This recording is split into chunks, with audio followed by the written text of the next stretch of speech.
Stories. Stories are important. The story in my mind about who I am, where I came from, what I'm doing now and where I might go next, fundamentally shapes the way I look at the world. And I'm pretty sure that the stories in your mind also shape the way you look at the world.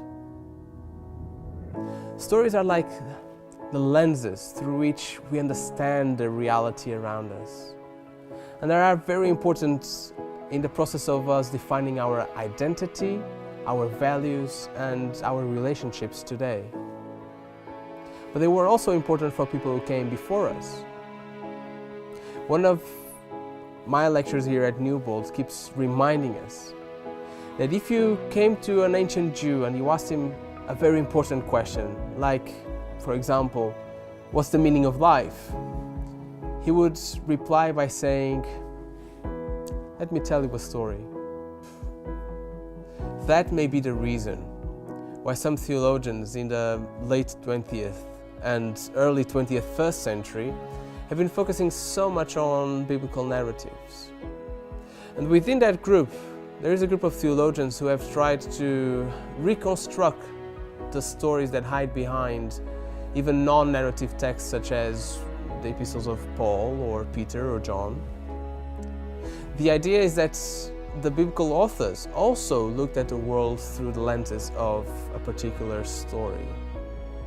And just like when we read a good book or we see a good movie and then we discuss it with our friends, all they were doing were just to analyze and to reconstruct that story. The first scholar to do this was a guy named Richard Hayes in the end of the 1980s. But more recently, another scholar named Kenneth Schenck tried to apply the same method to the book of Hebrews. So, what is the story that we can perceive in the book of Hebrews? Well, it's a story about this perfect and immortal God who wants to allow imperfect and mortal humans to have a complete access to himself.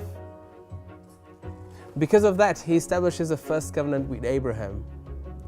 And that covenant involves a number of what theologians call cultic elements. Elements such as a priesthood, a sanctuary, and a law. Unfortunately, however, those elements are unable to completely establish access to God. Because this God wants to be in a deep relationship with humans so much, he keeps trying over and over again. And he sends his Son, Jesus Christ. It is because of him that we are finally able to walk through this completely unobstructed pathway to God. When I hear that story, it makes me think about the stories in our minds. What is the story in our minds about God? Is it like Hebrews' God who wants to allow access to himself? Or is it a story about this very distant God who we need to appease in order to approach him? Likewise, what is the story in our minds about ourselves? Do we see ourselves as mere mortals with no value whatsoever to God?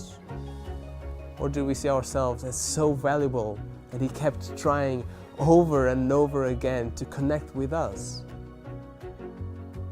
In Hebrews chapter 10, verses 19 and 22, we read, "So friends, we can now, without hesitation, walk right up to God into the holy place.